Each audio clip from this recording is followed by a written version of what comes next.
gimana? Sekarang bebas. Tidak apa-apa, yang penting Tuhan yang buktikan. Sangat merugikan dan menjijikkan. Jika putusan ini menjadi presiden yang ada di Republik Indonesia, maka setiap wanita yang ada di Indonesia jiwanya terancam. Jangan saya yang jawab, Humas. Oh gitu. Oke, ya jangan saya, nanti saya nggak objektif dong. 3 hakim memutuskan vonis bebas, mereka sakit semua. Ini adalah sesuatu yang biasa, bukan menyepelekan.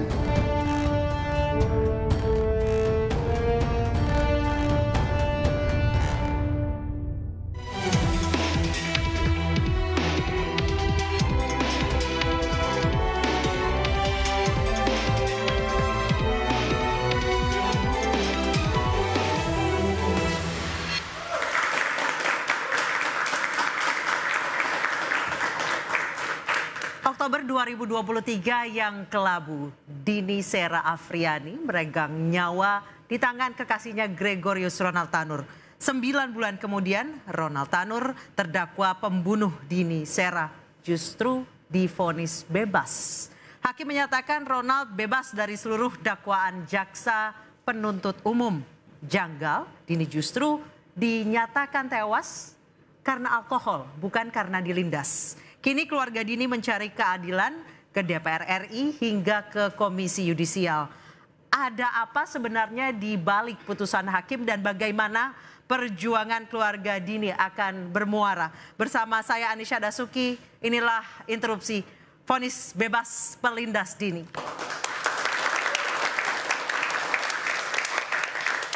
Untuk membahas mengenai putusan hakim yang kontroversial, sudah bergabung bersama kami di studio interupsi. Ada di sebelah kanan saya Bapak Marwarar Siahaan, mantan hakim peradilan umum. Selamat malam. Selamat malam. Selamat malam. Di sebelah kiri saya ada Bang Saur Siagian, praktisi hukum. Selamat malam Bang Saur. Selamat malam Mbak Anissa. Dan sudah bergabung melalui sambungan live bersama kami Alfika Risma, adik dari almarhumah Dini Sera. Selamat sore Mbak Alfika. Baik, kami juga akan menyapa Kapus Penkum Kejagung Harley Siregar. Selamat malam Pak Harley. Baik, saya akan ke Pak Harley terlebih dahulu. Pak Harley, Anda melihat ada Oke, sebelum saya bergabung dengan Pak Harley karena memang masih ada kendala audio, kita saksikan informasi terkait Gregorius Ronald Tanur justru tertawa, merasa lega usai hakim memvonis bebas dirinya. Ia melenggang keluar penjara dan lolos begitu saja setelah dituntut 12 tahun penjara karena menganiaya Dini Sera. Vonis bebas Majelis Hakim Pengadilan Negeri Surabaya terhadap Gregorius Ronald Tanur memantik ragam reaksi publik. Ronald Tanur, terpidana penganiayaan terhadap kekasihnya Dini Sera Afrianti, dituntut jaksa 12 tahun penjara. Namun kini ia melenggang bebas usai hakim menyatakan bahwa Ronald Tanur tidak terbukti bersalah. Jangan saya yang jawab, Humas. Oh gitu. Oke, ya jangan saya, nanti saya nggak objektif dong. Orang hakim yang bernama Erin Tuas Damanik dan kawan-kawan memvonis seorang pembunuh. Putusan hakim Erin Tuah Damanik, Mangapul dan Heru Hanindio dinilai janggal. Gelombang dukungan berbagai lapisan masyarakat menuntut keadilan untuk Dini mengalir deras. Adalah aksi duka terhadap meninggalnya hukum dan keadilan. Sementara, Pengadilan Negeri Surabaya menyatakan putusan kontroversial Majelis Hakim merupakan suatu hal yang normal. Ini adalah sesuatu yang biasa. Biasa, maksudnya bukan biasa, maksudnya bukan menyepelekan. Dan inilah wajah sumringah Ronald Tanur usai divonis bebas. Dakwaan sama ini gimana? Gimana Bang? Tidak terancam ditahan lama Bang, gimana? Sekarang bebas. Tidak apa-apa, yang penting Tuhan yang buktikan. Pengacara dan keluarga korban Dini tak terima dengan putusan hakim dan melaporkan ketiga hakim ke Komisi Yudisial dan Badan Pengawas Mahkamah Agung. jika putusan ini menjadi presiden yang ada di Republik Indonesia, maka setiap wanita yang ada di Indonesia jiwanya terancam. Karena bisa saja dia dibunuh kapanpun, jika tidak ada saksi dia bisa dibebaskan kapanpun. Bukan hanya publik yang marah atas putusan hakim. Beragam umpatan disampaikan Komisi 3 DPR RI saat audiensi dengan keluarga korban Dini Sera Afrianti. 3 hakim yang memutuskan vonis bebas mereka sakit semua. Sampai saya sampaikan, kalau 3 hakim ini nggak punya TV dan nggak punya handphone bagus, saya beliin. Justice for Dini menjadi seruan keadilan yang menggema. Vonis janggal hakim dan Ronald Tanur yang kini berjalan leluasa setelah menganiaya Dini Sera. Akan kemana keadilan bagi Dini berdiri? Baik pemirsa, kami akan berbincang dengan Pak Harli, Kapus Penkum Kejagung. Pak Harli, menanggapi putusan ini seperti apa? Apakah tanggapannya akan sama dengan Humas PN Surabaya yang mengatakan ya biasa saja? Baik Mbak, jadi yang pertama sesuai dengan sikap kami yang sudah kami sampaikan ke berbagai media, bahwa tentu kami akan melakukan upaya hukum sebagaimana diatur dalam hukum acara kita, yaitu mengajukan kasasi. Nah saat ini walaupun kami masih punya waktu 14 hari, tapi di Kejaksaan Negeri Surabaya sudah dibentuk tim yang akan menyusun memori kasasi yang sekarang sedang bertugas untuk kembali membaca berkas perkara, kemudian mengumpulkan semua dokumen-dokumen dan fakta-fakta persidangan, dan secara sesuai waktu tentu tim ini akan mencoba untuk menyusun memori kasasi supaya lebih komprehensif yang didasarkan pada fakta-fakta. Pak Harli, berarti salinan putusannya sudah dapat ya Pak ya? Ya, hari Selasa yang lalu itu yang mau saya sampaikan bahwa Kejaksaan Negeri Surabaya sudah secara resmi menerima salinan putusan. Jadi juga tim kita sedang melakukan kajian, ya, mencermati, membaca kembali secara menyeluruh sehingga itu menjadi dasar bagi kita untuk menyusun memori kasasi dan mengajukannya pada waktunya. Baik, Pak Harli, menurut Anda sebenarnya seperti apa sih pertimbangan-pertimbangan yang justru diabaikan oleh hakim? Nah, jadi baik, supaya saya sampaikan secara komprehensif ya, bahwa surat tuntutan tentu disusun berdasarkan surat dakwaan dan fakta-fakta yang terungkap dalam proses persidangan. Nah, kalau kita melihat ya secara cepat saya sampaikan, yang pertama ada fakta yang menyatakan bahwa antara pelaku dan korban itu berpacaran.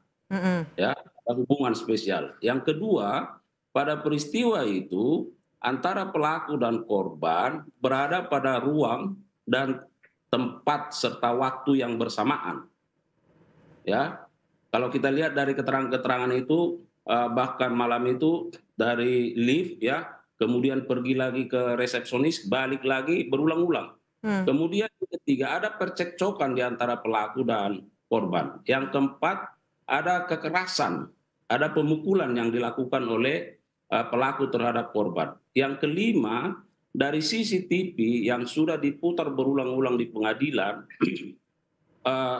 menunjukkan bahwa ada bekas pelindasan dari mobil yang dikendarai oleh pelaku terhadap korban. Karena ketika malam hingga pagi, subuh ya, bahwa korban selongsoran di depan sebelah kiri mobil pelaku.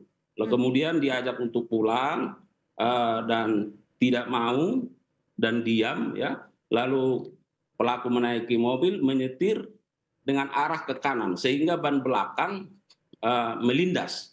Nah, kemudian visum ini saya sampaikan Mbak supaya ini jelas nanti para narasumber lain bisa mencermatinya.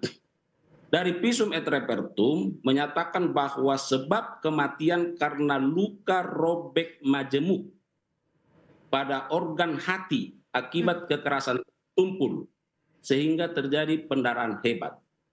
Lalu kita lihat dengan pertimbangan-pertimbangan majelis hakim yang menyatakan bahwa kematian korban lebih disebabkan karena pengaruh alkohol.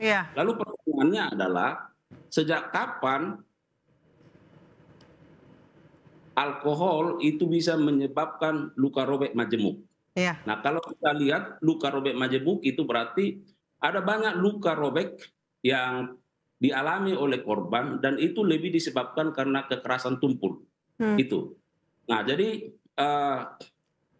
inilah yang menjadi dasar bagi kami, apalagi misalnya dalam pertimbangan hakim juga dinyatakan tidak ada saksi yang melihat langsung. Nah, kemudian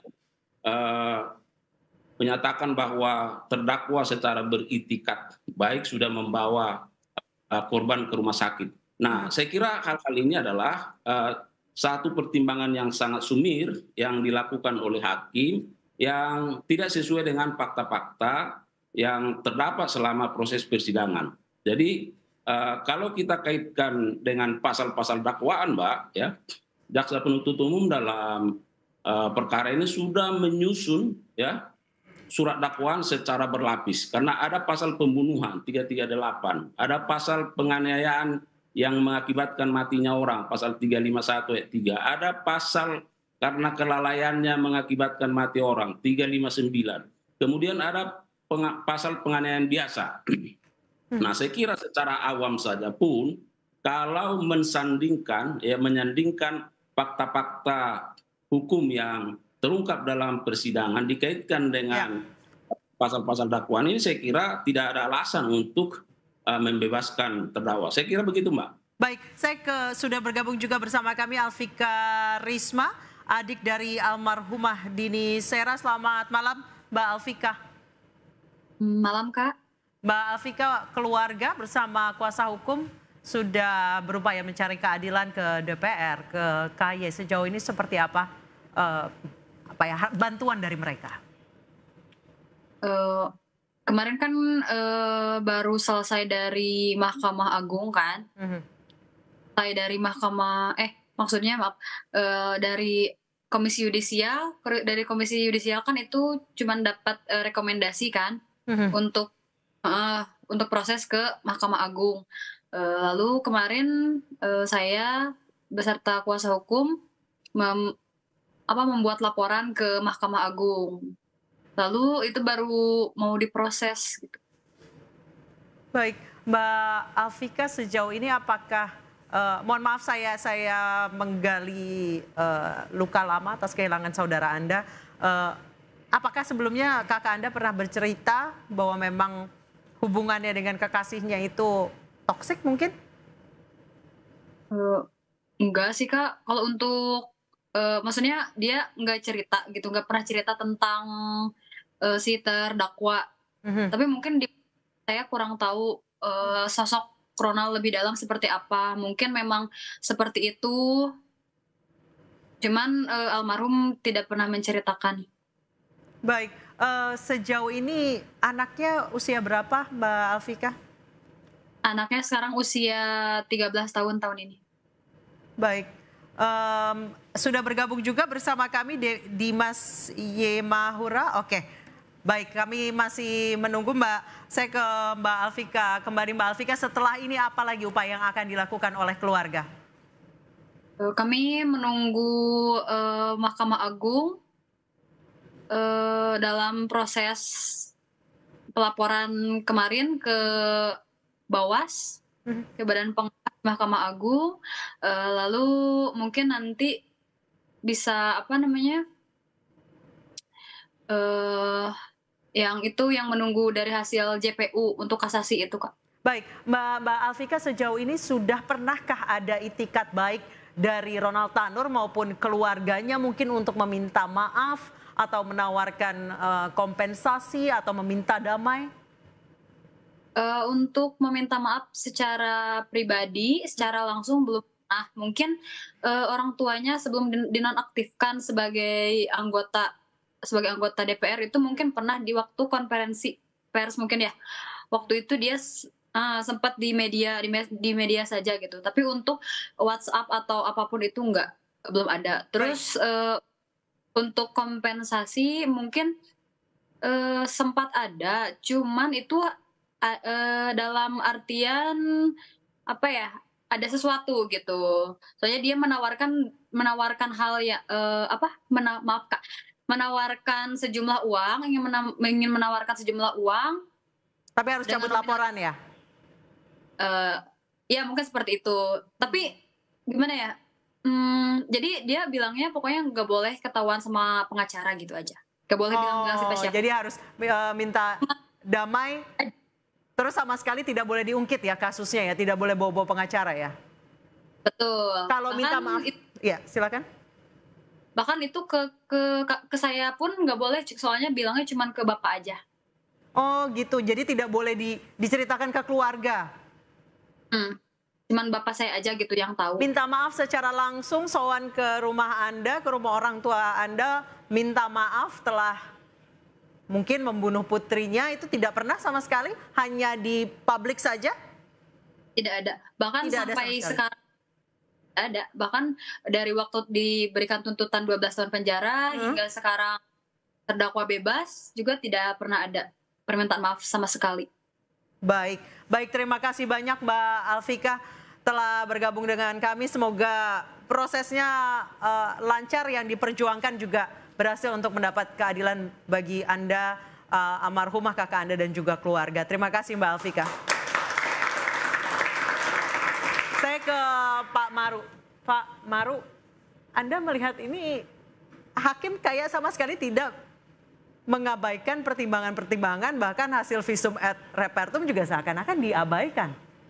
Ya, sebelum kita mulai ya, saya kira saya menyatakan berduka cita juga kepada keluarga korban ini dan harapan mereka boleh berhasil dalam memperjuangkan keadilan. Tetapi kasus seperti ini, katakanlah ini kalau dalam situasi negara kita sekarang di mana sebenarnya ada krisis secara nasional, konstitusionalisme dan rule of law, maka ini kasus hakim ini adalah tip of the iceberg. Jadi dia ada di puncak gunung. Karena kebetulan viral aja ya, Pak Maru. Kebetulan viral. Jadi di seluruh kondisi kita sekarang ini terjadi apa yang dikatakan kerusakan sistem. Anda perhatikan sejak sebelum pemilu kita melihat bagaimana termasuk para pejabat-pejabat melanggar konstitusi. Yaitu ada hakim konstitusi dicabut without due process. Tidak ada proses sama sekali. Kemudian diangkat hakim konstitusi tanpa menuruti apa ketentuan konstitusi dan undang-undang MK. Dan kemudian kita lihat ke bawah sesudah pemilu, menjelang pemilu, bagaimana MK ditabrak begitu hebat oleh suatu putusan yang sama sekali tidak harusnya muncul. Apa yang selalu saya katakan, putusan itu menjadi, kalau di Amerika dikatakan jadi Pak Maru, menurut Anda hal seperti ini lumrah terjadi?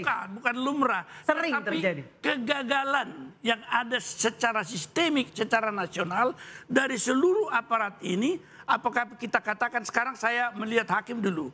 Memang hakim itu adalah dalam integrated criminal justice system, kita harapkan sebenarnya dia akan menjadi juga pengontrol seluruh proses. Mulai dari penyidikan sampai putusan. Tapi ketika ternyata seperti ini, tentu ada yang salah di dalam sistem ini. Kalau kita lihat ini, Komisi Judisial juga sudah sejak tahun berapa itu reformasi ada, mereka itu juga menjadi masalah sekarang. Mampukah mereka misalnya meyakinkan Mahkamah Agung untuk melakukan kontrol? Misalnya juga Mahkamah Agung juga tidak melihat perubahan konstitusi sekarang itu, tetap mereka berpedoman bahwa satu atap itu tidak boleh dengan mudah memeriksa hakim itu. Dan yang terakhir barangkali kita akan melihat seperti ini. Di dalam kasus-kasus seperti ini sebenarnya harus mampu dilakukan legal audit terhadap putusan itu. Kalau sekarang misalnya Pak Jaksa tadi sudah mengatakan pemeriksaan kasasi, ya. Tetapi standar itu juga harus ada pada Komisi Judisial. Bagaimana mengaudit putusan sehingga kita bisa menemukan ini. Kalau tadi Jaksa mengatakan, saya sudah sering juga mendengar ada visum. Nah, pelanggaran hukum acara kalau bisa ditelusuri salah satu daripada bagian yang harus diawasi itu, apakah memang hakim patuh kepada hukum acara? Baik. Kembali nanti soal etik kita bicarakan. Saya kira sementara demikian dulu. Oke, Pak Marwar, saya sudah bergabung juga bersama kami Dimas Yemahura, pengacara keluarga Dini Sera. Selamat malam Pak Dimas. Selamat malam, Assalamualaikum Mbak. Waalaikumsalam warahmatullahi wabarakatuh. Ketika kemarin ke DPR dikatakan ini pasti hakimnya ada hengki-pengki katanya. Kita akan bahas dengan Pak Dimas dan juga dengan Bang Saur. Usai jeda berikut tetap diinterupsi.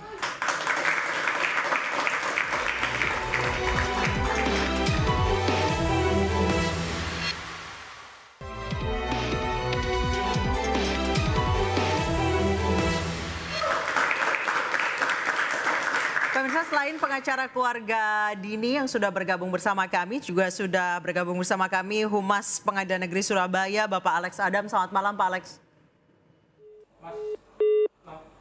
Baik, saya ke Pak Dimas terlebih dahulu. Pak Dimas, hakim seakan-akan mengabaikan seluruh bukti-bukti yang tertuang di persidangan. Saya ingin bertanya, sebenarnya ketika itu seperti apa jalannya persidangan? Sampai tiga-tiganya ini setuju bahwa Dini Sera meninggal dunia karena alkohol. Pak Dimas? Masih mati ya, Mas? Masih. Nomor telepon harus mati? Iya. Pak Dimas, mendengar suara saya? Pak Dimas? Baik, oke, saya ke Bang Saur. Bang Saur, tiga-tiganya setuju kalau Dini Sera meninggal dunia karena alkohol, bukan karena penganiayaan. Tadi Pak Harle dari Kejagung mengatakan bahwa emang bisa alkohol bikin luka majemuk di organ tubuh, di hati. Ini kok bisa tiga-tiganya keputusannya sama? Apa benar ada hengki-pengki katanya kata anggota DPR? Saya kira Mbak Anissa, kehadiran kita di sini barangkali bukan dalam konteks kita menghakimi hakim. Tapi malah saya bersyukur karena malam hari ini narasumber kita adalah Pak Marwarar. Dia bukan saja berkarir sebagai hakim di pengadilan negeri, tapi saya kira beliau terakhir sebagai hakim Mahkamah Konstitusi. Kita bersyukur berdoa kepada beliau karena sampai detik ini beliau masih segar dan jernih dalam pemikiran-pemikiran beliau. Kalau kita tadi melihat konstruksi yang dibangun dakwaan jaksa, kan itu ada 4 pasal setidaknya yang dikenakan kepada si terdakwa ini. Pertama pembunuhan, kemudian penganiayaan membuatkan kematian atau penganiayaan biasa, dan keempat adalah kematian karena kelalaian. Tadi Pak Harli karena memang dia lebih pantas ngomong, kita beruntung juga. Paling nggak mungkin kita menganalisa lebih dari pernyataannya. Jelas tadi di visumnya bahwa kematian daripada almarhum Dini ini karena ada pendarahan dalam hatinya yang membuat kematian tidak ada di sana karena alkohol. Ya toh memang dalam tubuhnya mungkin ada alkohol, tetapi dalam scientific evidence yang sekarang ini sesungguhnya dalam pidana modern, sesungguhnya sekarang menekankan namanya scientific evidence yang relatif tidak berubah dalam perjalanan waktu. Dia bisa stabil, itu sudah terbukti. Nah oleh karena itu saya kira mengapa ini jadi keguncangan luar biasa. Karena bukti-bukti sebelum misalnya katakanlah kalau ada alasan hakim. Nanti mungkin Kak Humas untuk membicarakan. Dini almarhum ini kan dibawa muter-muter dulu. Muter-muter ke apartemen, bahkan di apartemennya dibiarkan naik. Bahkan security pernah bertanya, ini wanita siapa? Terdakwa ini awalnya tidak mengaku itu bahwa teman dekatnya. Ini membuktikan dari awal tidak ada upaya yang kalau alasannya karena dibawa rumah sakit. Dibawa di rumah sakit adalah kalau menurut saya adalah upaya untuk menutupi seakan-akan melakukan kebaikan kepada almarhum ini. Nah oleh karena itu saya kira kita bersyukur Kapuspen Kejaksaan tadi sudah declare kemudian melakukan kasasi. Itu saya kira sudah tepat. Baik. Sekaligus juga pernyataan dari Pak Maru mengatakan hukum kita tidak baik saja. Saya ingat saya terakhir dalam 3 bulan ini saya narasumber, kemudian semua agenda-agenda kita sekarang ini adalah dalam konteks hukum yang sedang gelap. Pina, kemudian Eki Cirebon sampai sekarang belum selesai. Ternyata ada masalah di sana. Masalah ini lagi. Beberapa waktu yang lalu diwadahi di interupsi ini anak kita Afif yang meninggal di Sumatera Barat. Masih gelap. Nah, oleh karena itu turut berduka cita bukan saja kepada Dini, tetapi juga keadaan hukum kita. Nah, kalau Pak Maru tadi mengatakan, ketika kita diskusi ini Mbak Nisa, saya kira beberapa hakim agung sekarang dia duduk sebagai terdakwa karena melakukan korupsi.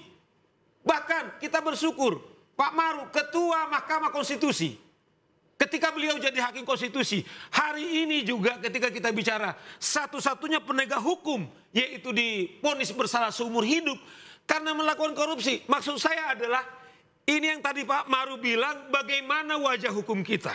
Apakah itu yang terjadi? Kita tidak tahu yang di Surabaya. Sahroni yang mengatakan hengki-pengki, saya nggak berarti.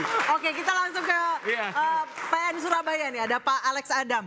Pak Alex, tanggapan Anda? Mungkin klarifikasi dari pihak Pengadilan Negeri Surabaya seperti apa? Pak Alex. Halo, malam.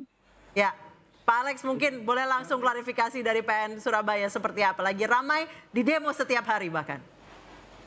Baik, selamat malam. Sebelumnya saya sapa dulu Pak Marwara Syari yang mulia, selaku dosen saya juga dulu, dan juga kepada Bang Tawor dan juga Pak Dimas di sana. Baik, Alex, terima kasih Pak Alex. Seperti yang saya dengar tadi, bahwa benar perkara ini memang menjadi dan disidangkan di Pengadilan Negeri Surabaya dan diputus pada tanggal 24 Juli 2024. Setelah putus itu, ya perkara ini seperti kita ketahui ya menjadi viral, menjadi hits, dan menjadi pembicaraan. Yang ingin saya sampaikan dan juga ingin saya klarifikasi bahwa saya pernah menyampaikan ini proses biasa. Maksudnya proses biasa itu di dalam suatu persidangan. Bahwa setiap perkara itu kan pasti diputus. Proses itu biasa. Putus itu kalau perkara pidana kan ada yang dinyatakan bersalah, ada yang dihukum, dan juga ada juga yang dibebaskan. Prosesnya biasa seperti itu. Namun apabila suatu pihak, dalam hal ini adalah korban yang diwakili negara melalui penuntut umum, tidak pendapat atau tidak sesuai dengan apa yang dijadikan tuntutan mereka, kan upaya hukumnya kan ada. Di sini juga saya hanya menyampaikan bahwa marilah kita gunakanlah koridor hukum.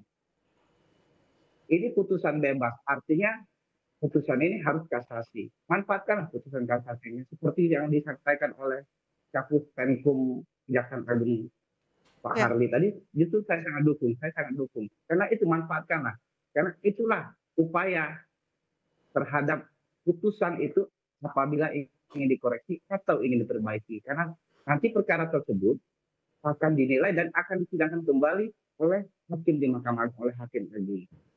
Karena memang ada suatu gium bahwa res judicata atau veritate pro habetur, artinya setiap putusan hakim itu harus dianggap benar. Nah, kalau bagaimana mengubah putusan ini jangan sampai berkekuatan hukum itu, ya upayanya adalah upaya hukum kasasi. Iya.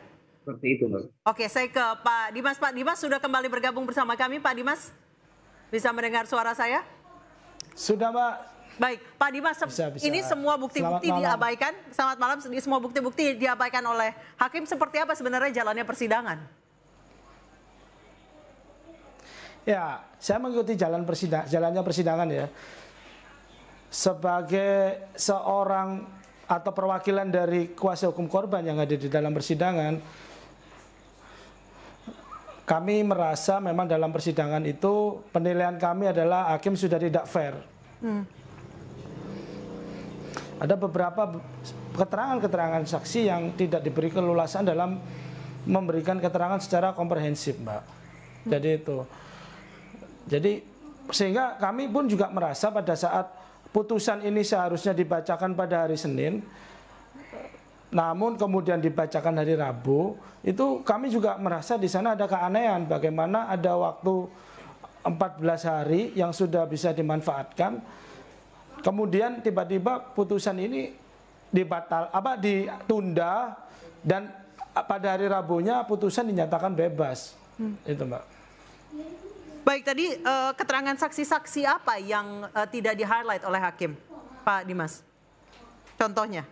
Ya, Contohnya adalah keterangan saksi ahli forensik. Bagaimana di sana dia sudah menerangkan bahwasanya kondisi bagaimana korban ini bisa meninggal dunia. Bahkan tentang alkohol pun sudah diklarifikasi secara jelas di dalam persidangan. Hakim menanyakan kepada ahli forensik, apakah ada kandungan alkohol di dalam tubuh dari korban. Dan secara jelas ahli forensik mengatakan bahwasannya ada, tapi alkohol tidak menyebabkan kematian terhadap korban. Begitu, Mbak. Itu berbanding terbalik dengan apa yang menjadi pertimbangan hakim di dalam putusannya. Baik, kemudian katanya tidak ada bukti penganiayaan, tidak ada bukti, padahal memang ada luka di tubuh korban.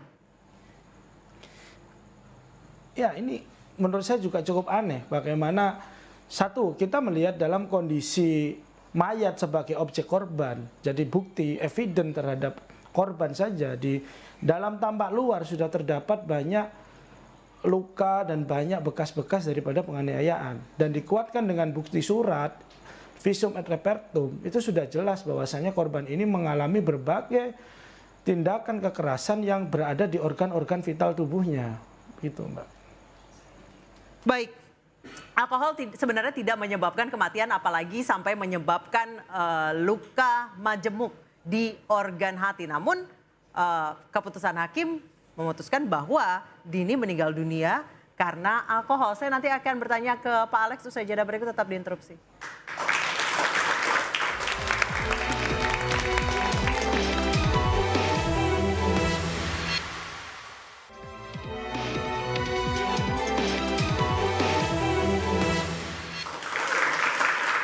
Baik, saya langsung bertanya ke Pak Alex. Pak Alex, apakah wajar memang ketika keputusan hakim itu mengabaikan bukti dan juga keterangan ahli forensik? Malah dibuat sebaliknya. Apakah itu wajar? Baik, baik Mbak. Jadi saya juga hakim lah ya. Saya juga melakukan hukum. Kita terikat dalam suatu kode etik. Jadi dalam kode etik itu, jangankan kita menilai, kita membicarakan suatu putusan saja itu sudah tidak boleh, dilarang. Jadi saya tidak bisa berkomentar terhadap yang ditanyakan oleh Mbak Anissa tadi. Baik, Pak Marwarar ada yang mau ditanyakan, Pak Marwarar? Ya, barangkali pertanyaan saya begini, tadi pernyataan mengatakan secara datar bahwa suatu putusan seperti ini boleh dia dalam proses sedang kasasi sekarang jadi menunggu. Tetapi standar etik tertinggi dari hakim dan juga seluruh jajaran harus menunjukkan simpati dan empati terhadap siapa yang menjadi korban.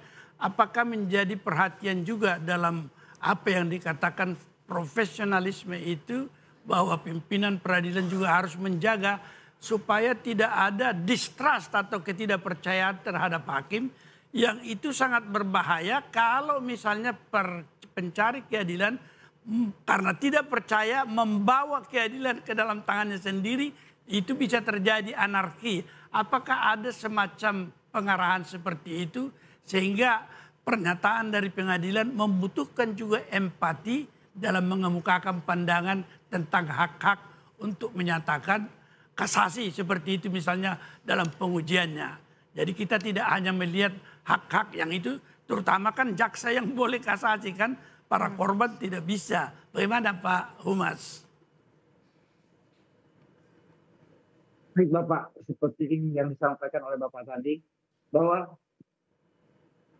kami di pengadilan ini, khususnya dari pimpinan, bukan hanya terhadap ini, terhadap kegiatan-kegiatan selalu dibicarakan, selalu ditekankan satu profesionalisme, kedua integritas, dan juga kepedulian terhadap para pencari keadilan. Itu selalu pasti ditekankan.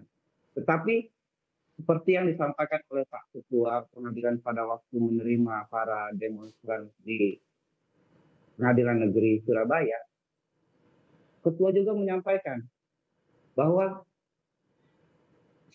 dia tidak bisa berkomentar terhadap ini, terhadap putusan ini. Walaupun dia sendiri sebelum putusan ini dibacakan oleh majelis hakim tersebut sudah menemui dia dan melaporkan akan memutus perkara ini. Tetapi dia, Pak Ketua ini karena juga seorang hakim, dia hanya menyatakan apakah ini sudah sepakat, sudah bulat, dan sudah tidak ada dissenting opinion, ya silakan. Karena saya tidak bisa mencampuri, karena seperti yang saya sampaikan di awal, bahwa kami terikat dalam suatu kode etik. Begitu ya, Pak. Oke, saya ke Pak Dimas. Pak Dimas, ini sebenarnya almarhumah dengan Ronald Tanur ini sudah pacaran berapa lama? Apakah Anda menggali juga dari rekan-rekan mereka? Apakah memang selama hubungan itu sering terjadi kekerasan? Ya, jadi begini Mbak, hubungan antara Ronald dengan korban ini menurut keterangan teman-temannya baru berlangsung sekitar 4 bulan. Di mana kemudian memang ada beberapa informasi korban ini sering mengalami beberapa tindakan kekerasan. Jadi begitu Mbak. Kemudian kalau saya diizinkan untuk menyampaikan di forum ini terkait apa yang disampaikan oleh Pak Humas, ini saya menaruh keprihatinan yang mendalam terhadap Pengadilan Negeri Surabaya ya Mbak. Di mana kemarin sikap dari Ketua Pengadilan Negeri Surabaya itu tidak menunjukkan social of sense humanity atas putusan yang ada di Pengadilan Negeri Surabaya yang bersifat kontroversi. Bahkan dia seolah menantang publik ini dengan mengatakan bahwasannya hakim yang memutus ini bukanlah hakim yang sembarangan. Tapi publik ini tahu putusannya ini sembarangan gitu loh. Ini harusnya dalam pertemuan saya yang disampaikan di Badan Pengawasan Mahkamah Agung kemarin, di setiap tingkat pengadilan itu sudah ada yang namanya Badan Pengawasan Hakim. Artinya di sana memang tidak dalam rangka untuk mengintervensi putusan. Tapi bagaimana melihat proses peradilan itu berjalan, bagaimana hakim melaksanakan persidangan, apakah berjalan baik, fair, atau tidak, itu yang paling penting. Dan kemudian terhadap apa yang disampaikan, masukan-masukan yang disampaikan oleh masyarakat kepada Humas, apakah memang itu sudah ditindaklanjuti dengan benar secara nyata? Pak Dimas, jadi Anda menilai memang putusan ini sudah settingan dari awal? Menurut penilaian pribadi saya iya. Dan mungkin seluruh masyarakat Indonesia begitu. Karena kami merasa upaya kami untuk mengingatkan, upaya kami untuk mengontrol bahwasannya tolong peradilan ini bisa mengedepankan keadilan bagi masyarakat, memperhatikan hak korban, itu tidak ada.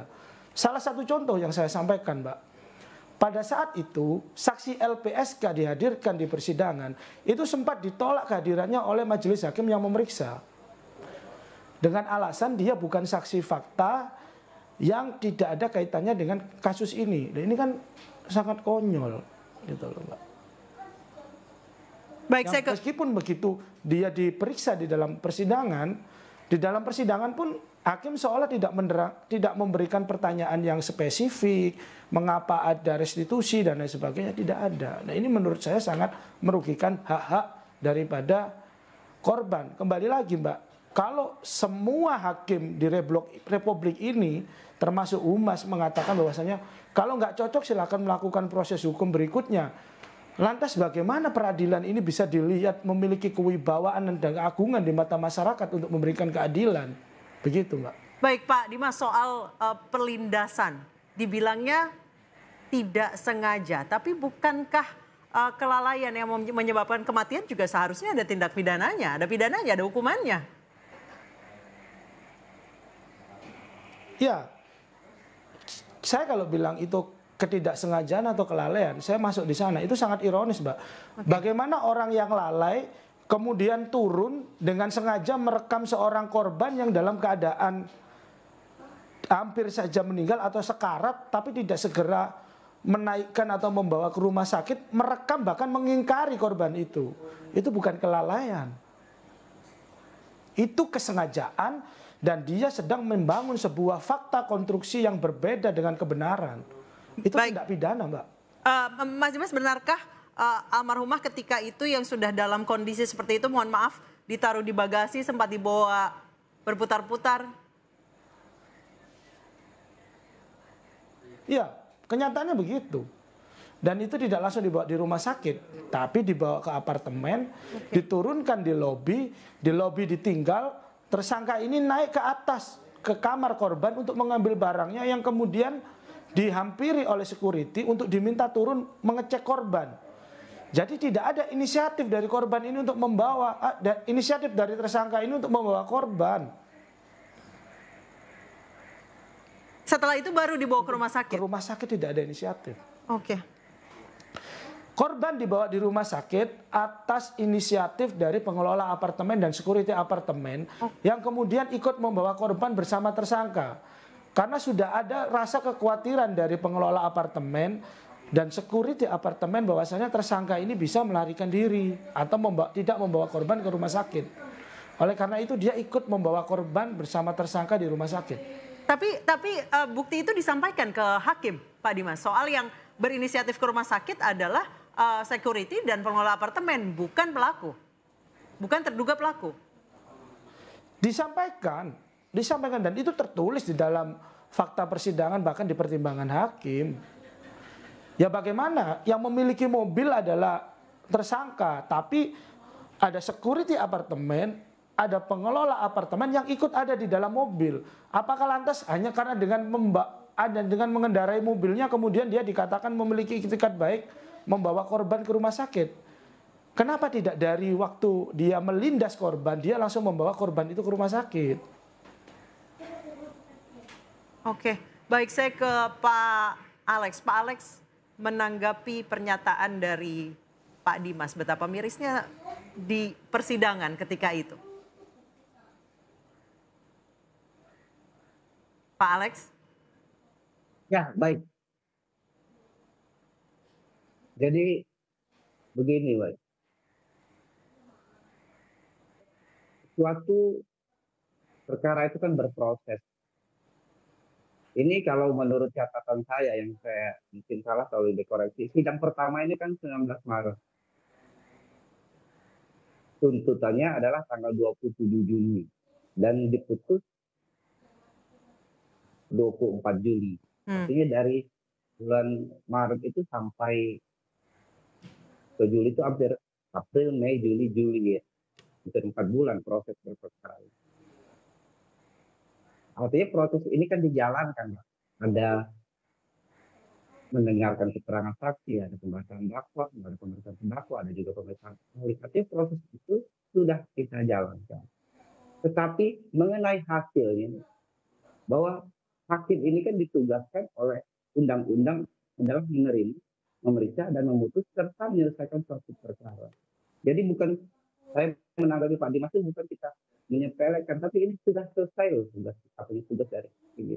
Nah, apabila tugas ini selesai dalam suatu bentuk khusus, pasti ada harus dikoreksi kalau pihak misalnya penuntut umum ini dinyatakan tidak berpendapat. Oke. Mengenai kita keprofesionalan kita selalu tiap bulan itu selalu apanya dikatakan selalu ada pembimbingan dari pimpinan terhadap keprofesionalan, integritas.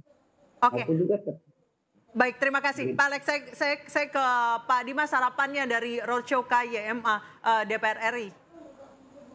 Apa harapannya? Iya, Mbak.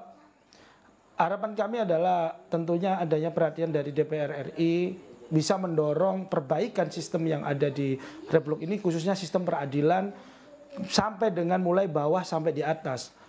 Karena kita ketahui bahwasannya proses kami mengawal perkara ini sangat sulit. Bagaimana proses pada saat itu tersangka itu sempat membuat laporan tersendiri di Polsek Lakasantri yang kemudian baru kami membuat laporan di Polrestabes. Kemudian adanya proses visum yang harus kami tanggung sendiri biayanya. Kemudian dari proses peradilan yang berjalan seperti itu tidak fair. Tentu ini merupakan catatan-catatan dari proses peradilan di Indonesia yang seharusnya dirubah. Moral, etika maupun integritasnya. Kami berharap juga Badan Pengawasan Mahkamah Agung dan Komisi Yudisial untuk menjalankan fungsinya secara baik dan benar. Artinya transparan kepada publik, objektif untuk bisa menindak hakim-hakim yang memang di dalam mengerjakan fungsi dan tugasnya tidak menemui ketentuan perundang-undangan dan menyalahi aturan kode atau etika perilaku hakim.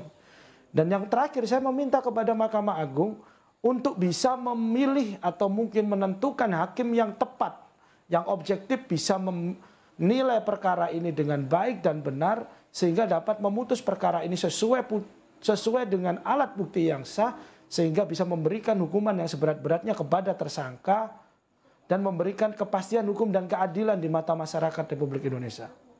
Oke, terima kasih Pak Dimas dan Pak Alex telah bergabung bersama kami di Interupsi. Dan pemirsa, kami masih akan kembali usai jeda berikut berdialog dengan Bang Saur dan Pak Maru. Tetap di Interupsi.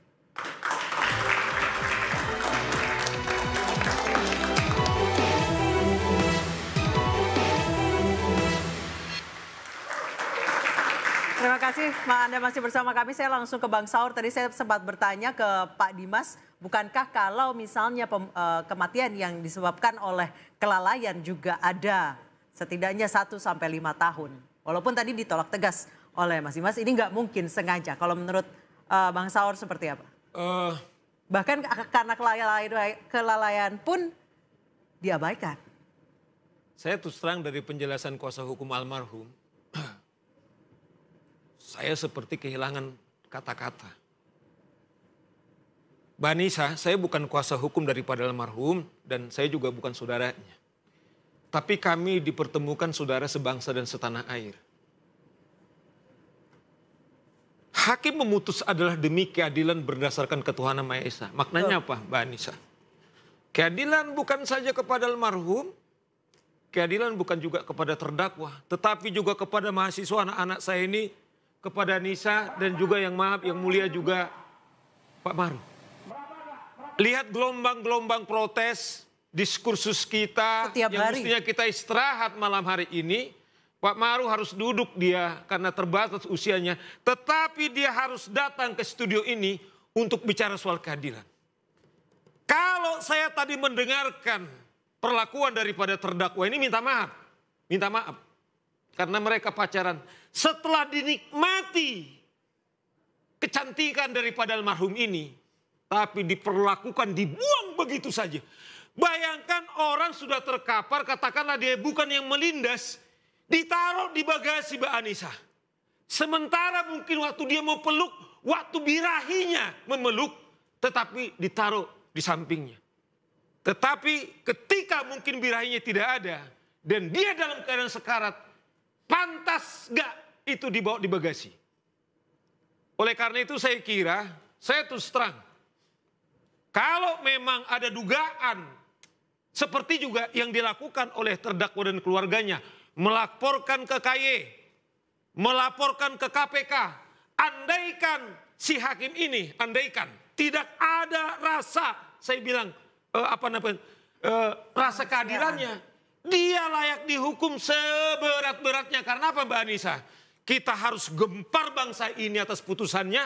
Orang kemudian meninggalkan pekerjaan untuk berdemonstrasi.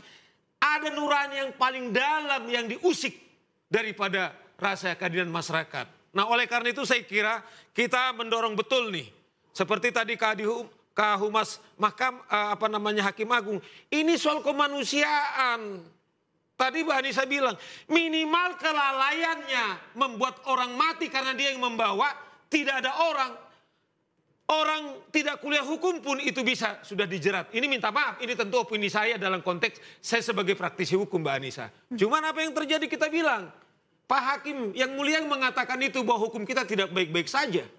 Bahwa memang mafia berjalan di mana-mana, katakanlah sekarang ini Hakim, Ketua Mahkamah Konstitusi hancur, Ketua KPK, kita bicara ini sudah sebagai tersangka, Ketua Mahkamah Konstitusi juga bermasalah karena etik. Inilah gambaran kita, hasil daripada reformasi kita. Kemudian sudah hancur, berlebur-lebur. Itu menurut saya, Mbak Anissa. Baik, saya ke Pak Maru. Sangat menyedihkan ketika kita banyak dihadapkan oleh situasi hukum Indonesia yang seperti ini. Tadi Pak Maru menyebutkan bahwa ini it's just the tip of the iceberg. Hal-hal seperti ini yang kemudian menjadi viral, baru kemudian dicari keadilannya. Pak Maru berarti setuju dong, no viral, no justice? Ya kelihatannya seperti itu. Kalau kita perhatikan perkembangan kita bagian terakhir ini kan, ya tidak ada yang mengusik kalau tidak diviralkan dulu kan.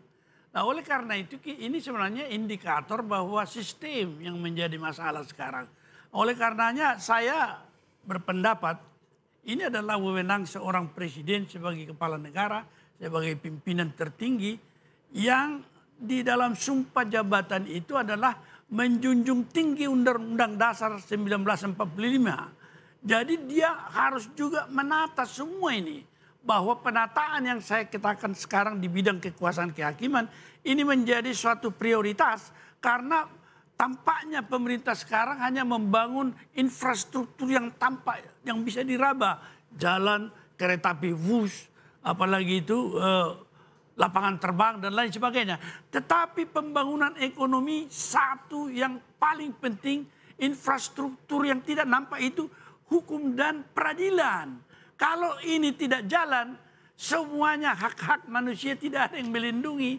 Harta kita juga diambil orang atau katakanlah dalam perdata itu ditilep dengan perjanjian yang tidak dipenuhi.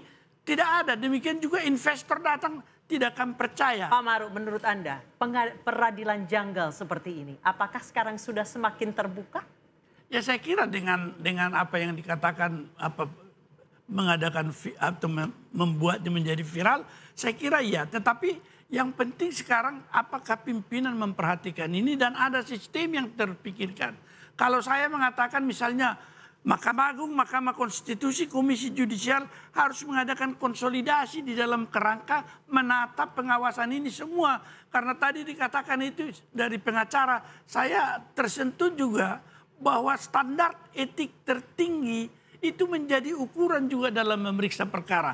Bukan hanya karena kita simpati, tetapi yang paling penting sekarang, apakah hakim bisa tidak hanya berbicara dengan kata-kata bahwa dia independen dan imparsial. Independen artinya bebas dari pengaruh siapapun intervensi. Untuk bisa adil, itu yang disebut imparsial, tidak memihak.